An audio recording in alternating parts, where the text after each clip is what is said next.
Bonjour à tous. Aujourd'hui, je viens vous présenter la bibliothèque Caeb. C'est un lieu fantastique où même les morts nous parlent et nous inspirent à travers leurs écrits. Et allons à la découverte de ce centre.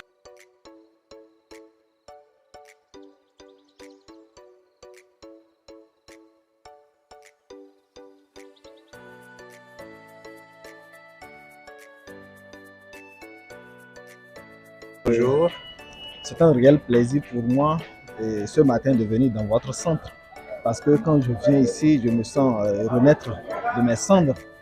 Je me sens vivant en fait. Donc, je viens ce matin prendre plaisir avec vous et vous poser quelques questions par rapport à votre centre, la bibliothèque Caeb. Dites-nous ce que c'est que la bibliothèque. Bonjour et merci pour cette opportunité que tu nous donnes de dire ce qu'est la bibliothèque du CAEB Djougou. Il faut dire que la bibliothèque du CAEB Djougou est le fruit d'un partenariat entre le CAEB, Conseil des activités éducatives du Bénin, et euh, la Fondation Vallée de France, qui est une fondation philanthrope. Alors, depuis 2003, cette fondation accompagne le CAEB dans sa vocation éducative. C'est comme ça que l'idée est arrivée d'implanter une nouvelle bibliothèque dans la ville de Djougou, et le conseil communal de la ville à l'époque a adhéré à l'idée. C'est comme ça que la bibliothèque du CAEB Djougou est née le 13 avril 2017. Le 13 avril 2017. Oui. Ok, maintenant, quels sont, je ne sais pas, qu'est-ce que vous offrez comme produit ou service à la bibliothèque Caeb de Djougou? Alors par rapport à ça, il faut dire que nous sommes avant tout une bibliothèque.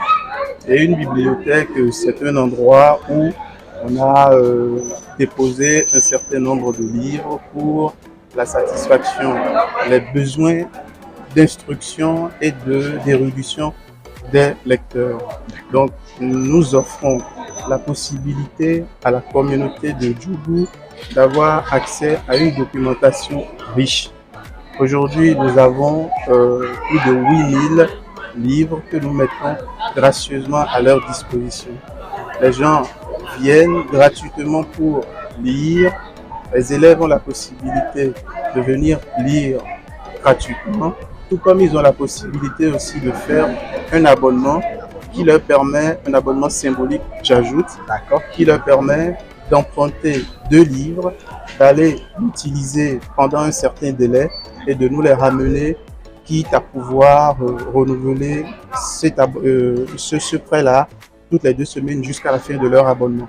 Et donc, à part la consultation sur place, le prêt de livres à domicile, nous offrons aussi aux lecteurs un accès gratuit à Internet.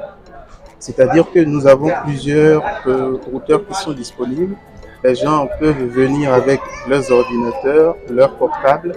Nous leur mettons directement, nous leur donnons un accès direct à la connexion et ils peuvent travailler, faire tout ce qu'ils veulent avec cette connexion Internet. À part ça, nous avons aussi un pack informatique qui est composé d'une vingtaine d'ordinateurs pour permettre aux élèves qui veulent faire des exposés, des travaux dirigés, voilà, de pouvoir faire ces travaux-là de façon très sereine et ce toujours gratuitement. Et ça devait être ma question que je devrais poser, mais on dirait que vous avez tout décortiqué. Mais quand même, j'aimerais savoir, parce que ça fait partie quand même des politiques pour amener ces enfants-là à venir à la bibliothèque et découvrir ce qui se trouve dans les livres. Maintenant, à part cette politique qui se trouve au sein même de ce bâtiment, est-ce que vous avez d'autres politiques en dehors dans la ville pour attirer les enfants, pour les amener à la bibliothèque? Bon, vous savez, le travail de bibliothécaire, c'est un travail qui consiste dans un premier temps à mettre à la disposition du public des ressources documentaires. D'accord? C'est-à-dire que nous avons des livres. Nous souhaitons que les gens aient un accès gratuit à l'information, au savoir. Ok. Donc, ces ressources documentaires sont disponibles chez nous. Ce que nous faisons, c'est que nous faisons des sensibilisations dans les différentes écoles. C'est-à-dire, nous allons dans les écoles primaires, dans les collèges, pour porter cette information à l'endroit des élèves, des enseignants et des directeurs d'établissement. Parce que ce sont eux les acteurs du système éducatif. Donc, cette information-là doit être portée à leur niveau pour qu'ils la diffusent à leur tour, pour que nous ayons un retour efficace. Voilà. C'est un travail vraiment qui demande beaucoup d'efforts. Et maintenant, j'aimerais savoir quel conseil donneriez-vous à la population de Djougou, celle-là qui aspire à un développement durable? Je ne suis pas détenteur de savoir. Je ne sais pas si je suis qualifié pour donner un conseil à la population.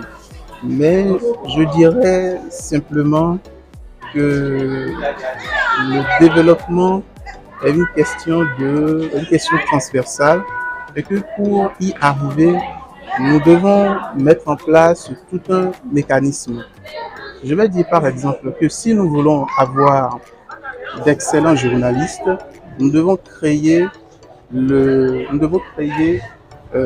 l'écosystème qui permet de les former.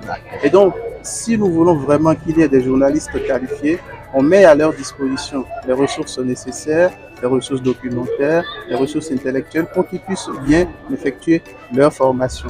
Et donc, c'est ça, le développement durable.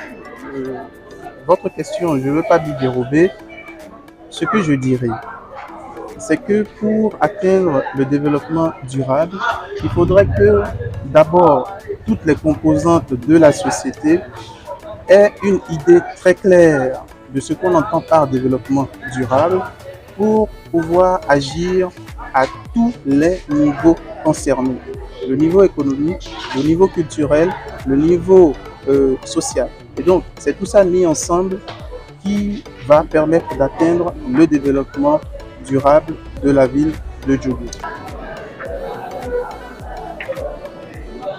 Mais je trouve que ici il y a de très bonnes choses parce que je ne m'attendais pas de trouver un document, c'est écrit le Coran.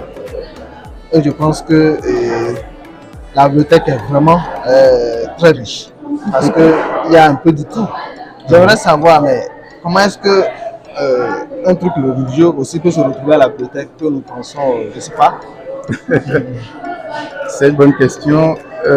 La bibliothèque, c'est un lieu de savoir et toute bibliothèque essaye quand même d'apporter les réponses que tous les êtres humains se posent. Et dans la vie de tout être humain, à un moment donné, certains se sont posé la question d'où vient l'homme, où va l'homme. Nous disons, pour apporter des réponses à ces personnes-là, nous pouvons mettre à leur disposition tous les livres dont ils ont besoin pour augmenter leur niveau de savoir en matière de religion et en matière de spiritualité. C'est la raison pour laquelle vous retrouvez dans nos rayons un livre qui porte sur le Coran. Il y a même un livre, il y a même le Coran qui est disponible dans notre livre en version française. Voilà, donc ces livres sont disponibles chez nous. Vous avez des livres sur la religion musulmane, sur la religion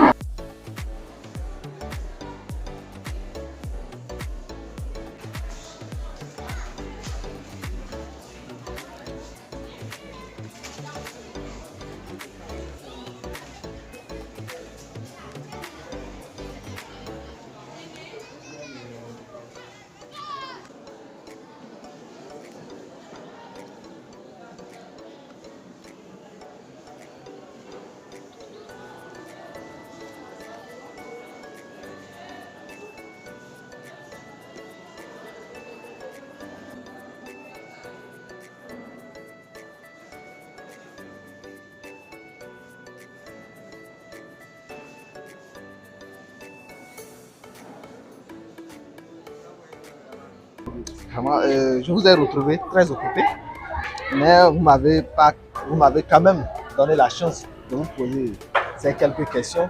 Je vous remercie. Le plaisir est partagé. C'est moi qui vous remercie de pouvoir dire un tout petit peu, une petite information sur ce que nous faisons à la bibliothèque. Merci. Je vous remercie.